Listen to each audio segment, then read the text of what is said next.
जय माँ काली मित्रों, आपका हमारे चैनल माँ काली माँ दुर्गा शक्ति संवाद में स्वागत है। मित्रों, अगर आप हमारे चैनल पर नए हैं तो हमारे चैनल को सब्सक्राइब कीजिए, लाइक कीजिए, शेयर कीजिए। साथ ही हमारे नोटिफिकेशन बेल को भी प्रेस कीजिए, जिससे हमारी आने वाली वीडियोस का नोटिफिकेशन आपको तुरंत मिल जाए।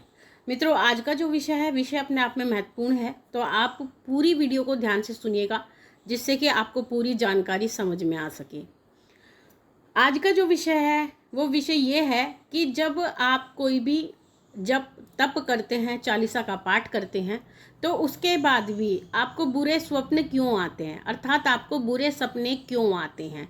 क्योंकि बहुत से लोगों का ये कहना होता है कि हम नित्य प्रति पूजा पाठ करते हैं, चालीसा का पाठ करते हैं, जप करते हैं, तप करते हैं, ध्यान करते हैं, या किसी भी स्तोत्र का पाठ करते हैं।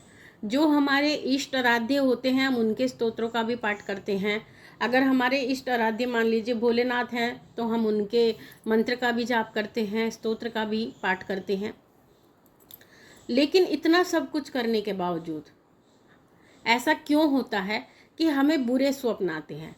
क्या हमारी पूजा में कोई त्रुटि है, या हमारे साथ कोई नकारात्मक ऊर्जा जुड़ी हुई है जिस कारण से हमें बुरे सपने आते हैं?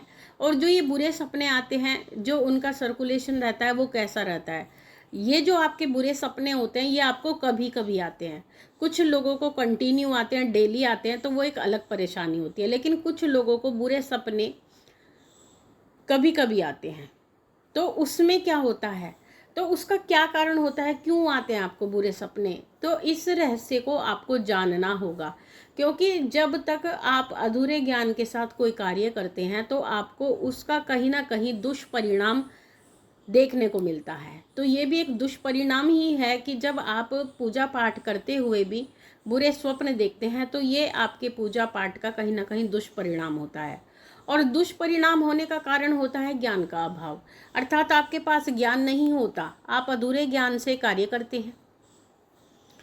तो जब आप पूजा पाठ करते हैं, चाहे आप चालीसा का पाठ करें, चाहे स्तोत्र का पाठ करें, दुर्गा सप्तशती का पाठ करें, अष्टोत्तर शतनाम का पाठ करें, सप्तश्लोकी दुर्गा का पाठ करें, कुंजिका का करें, भगवती का किसी भी प्रकार का पाठ करें, या भोलेनाथ का करें, हनुमान जी का करें, भैरव जी का करें, किसी का भी करें, तो उस समय पर क्या होता है, जब हम पाठ करते हैं और पाठ करते हुए हम उनकी स्तुतियाँ बोलते हैं, चालीसा पढ़ते हैं, तो उस समय पर हम जो हैं भगवान से कनेक्ट हो रहे होते हैं। अर्थात हमारा संबंध जो है उस पाठ और जप के देवता से जुड़ता है।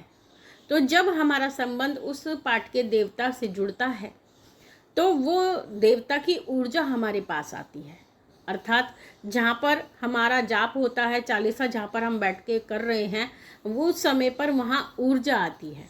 और जब ऊर्जा आती है, तो हमें क्योंकि ज्ञान नहीं है कि किस ज्ञान के माध्यम से हम इस कार्य को पूर्ण करें, तो जब ऊर्जा आती है, तो ऊर्जा देखती है कि आपने ऊर्जा को बैठने के लिए ना तो किसी प्रकार का कोई आसन दिया है, ना ही आपने ऊर्जा के लिए किसी भी प्रकार का भोग रखा हुआ है, ना ही जल रखा हुआ है।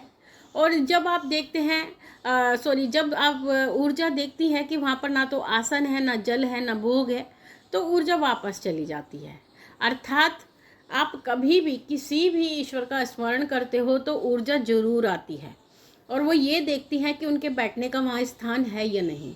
तो हमेशा जब भी आप कोई स्तोत्र मंत्र का जाप करें, चालीसा का पाठ करें, तो उस समय पर आपको ये ध्यान रखना है कि जब आप बैठें, तो आपके आसन के बराबर में एक सवा ब्लांद का, यानी आप ये मान के चलिए,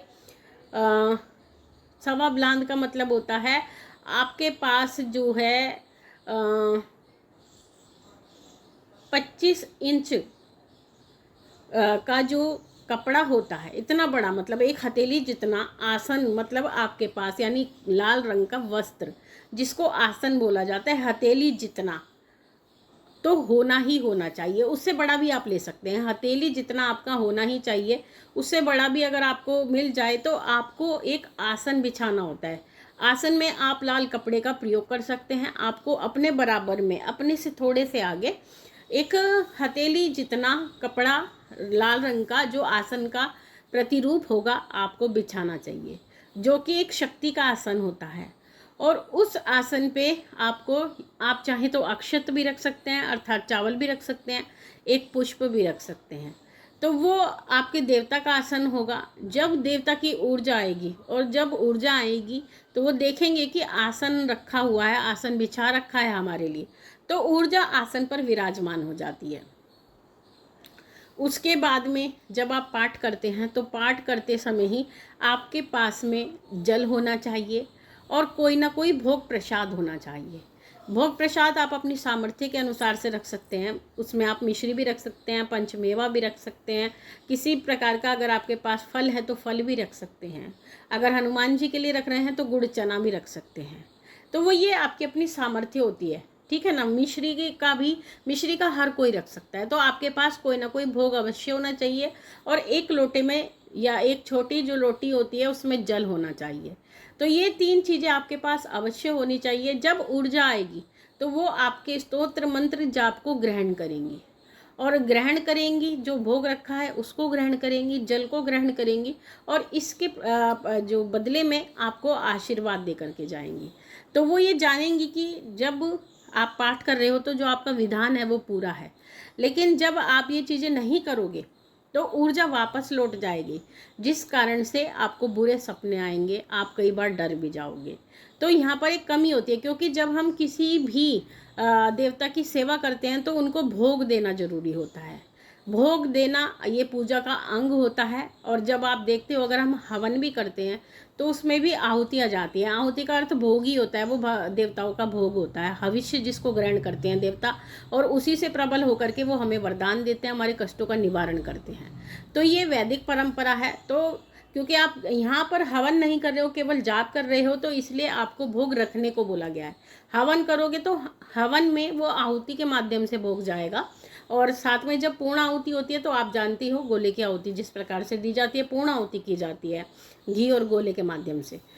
तो इस तरीके से आपको अपनी पूजा को पूर्ण करना है। आपको पूर्ण विधि के साथ में पूजा करनी चाहिए, और विधि को जान करके गुरु मार्गदर्शन में चल के ही पूजा पाठ करना चाहिए। आप जितना सही तरीके से पूजा पाठ करेंगे, आपको उतने ही सकारात्मक परिवर्तन अपने जीवन में देखने को मिलेंगे। अगर आप अधूरी पूजा करोगे, कि जैसा लोग करते हैं कि केवल 5 मिनट में 40 जाप करके उल्टे सीधे भागे जाते हैं, तो वो नहीं होना चाहिए, ठीक है ना।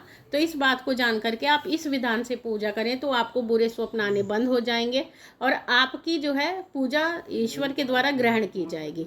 तो मित्रों, ये थी जानकारी आप सभी के लिए। माँ भगवती से यही प्रार्थना करते हैं कि वो आपके भंडारे भरती रहे, आपकी सभी मनोकामनाओं को पूर्ण करती रहे, आप पे अपना पूर्ण आशीर्वाद बना के रखे। आपसे फिर मिलेंगे अपनी अगली वीडियो में। तब तक के लिए जय महाकाली, जय महाकाल।